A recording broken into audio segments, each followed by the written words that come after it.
Assalamualaikum, jumpa lagi Football United, ringan amatiran ala gua. Seperti yang gue sebutkan di video news update sebelumnya, gue ingin ngobrol ringan aja soal masalah pemain-pemain Manchester United yang sudah cabut dan siapa lagi yang akan cabut. Jadi sejauh ini gue ambil dari United Plug ya, dan mereka mengambilnya dari Sport Track. Paul Pogba, Edinson Cavani, Juan Mata, Matic, Lingard dan juga Lindgren ini sudah cabut. Yang menarik adalah beban gaji dari mereka ini ya. Total ini Manchester United menghemat 48,4 ya, 48,44 juta pounds. Menurut gua ini cukup besar. Dan dari akun ini juga bisa dilihat paling banyak itu hemat dari gaji Paul Pogba, Edinson Cavani ternyata juga tinggi, Juan Mata pun juga demikian ya. Plus juga sebenarnya Nemanja Matic. Jadi 4 pemain ini menurut gua gajinya cukup tinggi selama ini dibayarkan oleh Manchester United. Nah, tentu saja dari lepasnya mereka ini kan ada penghematan ya dari sisi gaji di tim Manchester United. Nah, pertanyaan selanjutnya adalah siapa yang akan dilepas lagi oleh Manchester United? Karena menurut gua selanjutnya ini besar kemungkinan yang akan dilepas adalah mungkin dengan status pinjaman atau bahkan transfer permanen. Di sisi lain ini juga menggambarkan bagaimana Manchester United kalau menurut gue ya, dilihat dari beberapa tahun, 8 tahun, 9 tahun belakangan, tampaknya kali ini lebih cerdik dalam melakukan transaksi atau beraktivitas di transaksi transfer ya, terkait dengan pemain yang cabut dan juga datang ke Manchester United. Manchester United tidak terburu-buru untuk mendatangkan pemain baru. Menurut gue ini juga so far cukup bagus ya, karena di video yang sebelumnya gue sempat pernah bahas kan kenapa kok nggak satset dan lain-lain, terkesan lambat. Ya, deadline sudah jelas sebelum pre-season 27 Juni kalau tidak salah. Sekarang masih awal Juni, masih cukup waktu bagi John Murtough ya untuk mendatangkan pemain yang diinginkan oleh Erik ten Hag. Sekarang bersih-bersih dulu pemain dilepas. Nah, sekarang sudah jelas pemainnya siapa saja yang dilepas, dan nanti yang akan didatangkan tentu saja gue harapkan adalah untuk mengisi pos-pos pemain yang ditinggalkan. Paul Pogba, Edinson Cavani dan juga Mata dan Matic ini jelas pemain tengah dan juga pemain depan. Maka kita harus mendatangkan prioritas di sana dulu. Mungkin baru setelahnya pemain belakang. Nih ringan amatiran ala gue, karena tentu saja sudah dilepas, posnya ya kosong kan. Belum lagi pemain selanjutnya, siapa yang diperkirakan kira-kira yang akan cabut. Kalau gua ngelihat ya mungkin bisa jadi pemain belakang, karena praktis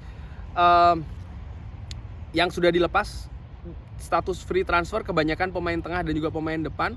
Mungkin Axel Tuanzebe yang dikabarkan oleh Fabrizio Romano, pun juga seorang Eric Bailly, Aaron Wan-Bissaka pun juga demikian. Ada 3 pemain yang bisa saja dilepas dengan status pinjaman atau bahkan jual permanen. So far ini berarti sudah ada 1, 2, 3, 4, 5, 6 pemain, ditambah 3 lagi, belum lagi Dean Henderson 4, maka bisa jadi 10 pemain. Wah, luar biasa, ini gerbongnya cukup besar banget ya pemain yang cabut dari Manchester United. Siapa yang akan datang? Sejauh ini kan menurut gua yang sering digembar-gemborkan tentu saja seorang Frenkie de Jong, Jurriën Timber, Pau Torres, lalu Darwin Núñez. Praktis 4. Nah, bagaimana gap yang sisa yang berapa? 6 pemain kurang lebih.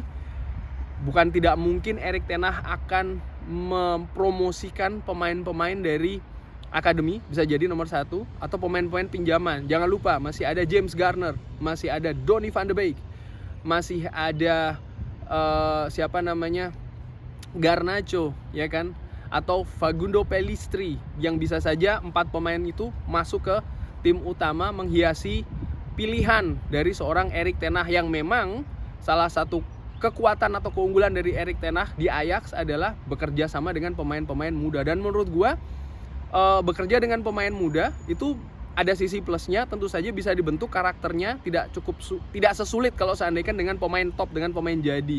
Tapi jangan lupa ada sisi pengalaman, itu yang kurang dari pemain-pemain muda ini. Artinya apa? Ya, gua sebagai fans harus sabar karena ada sisi proses di sana. Mungkin agak belibet. Mungkin bisa jadi belum musim ini mereka matang ya, musim ini mereka dalam tanda kutip dididik, disekolahkan di tim utama Manchester United secara lebih intensif.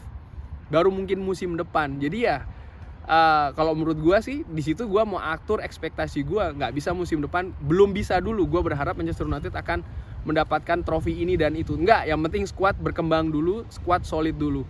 Balik lagi ke pemain yang cabut, menurut gue sekali lagi ini langkah bagus dari klub ya, bersih-bersih, karena sebelumnya klub menurut gue kurang berani untuk mengambil langkah seperti ini ya, tidak memperpanjang beberapa pemain bahkan dalam jumlah yang cukup besar. Biasanya manajemen ragu-ragu, akhirnya apa, diberikanlah perpanjangan kontrak bahkan kenaikan gaji. Nah kali ini kan tidak nih, Manchester United tegas, pemain ada berapa nih, ada 6 pemain langsung, tidak ragu-ragu bagaimana nanti cari penggantinya, enggak, yang penting cabut dulu, selanjutnya baru pelan-pelan dengan proses didatangkan gantinya. Menurut gua nih langkah cukup bagus, cukup ekstrim, bahkan berbeda dari 8-9 tahun yang lalu yang mudah-mudahan hasilnya bisa jadi bagus. Tapi jangan lupa, sekali lagi gua tekankan, ini tahap awal ya dari proses besar dari Manchester United. Harus sabar. Sekali lagi ini pesan buat gue sendiri sebagai fan Manchester United, harus sabar karena ini saja ini sudah banyak nih 10 pemain, sementara inceran aja belum datang ya kan. Kalaupun datang juga berapa sih? Menurut gue maksimal bisa jadi 3 atau 4,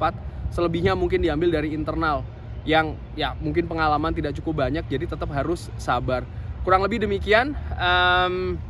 Kalau ingin gue tambahkan sedikit ya, menurut gue sih mungkin selepas dari pemain 6 itu ya yang cabut secara free transfer, siapa yang akan cabut? Kemungkinan sih menurut gue ringan amatiran Dean Henderson, lalu Eric Bailly, Axel Tuanzebe, dan juga Aaron Wan-Bissaka. 4 pemain ini. Bagaimana Anthony Martial? Ya bisa jadi masuk nomor 5 karena cukup sulit ya untuk mencari klub yang ingin mengambil Anthony Martial. Gaji cukup tinggi, biaya transfer pun juga menurut gue tidak seperti yang diharapkan oleh pasar, kurang lebih demikian. Bagaimana teman-teman? Kira-kira siapa yang akan cabut lagi dari Manchester United? Drop di kolom komen. Terima kasih sudah menyaksikan. Selamat berakhir pekan. Jangan lupa like, sholat, dan juga subscribe. Wassalamualaikum warahmatullahi wabarakatuh.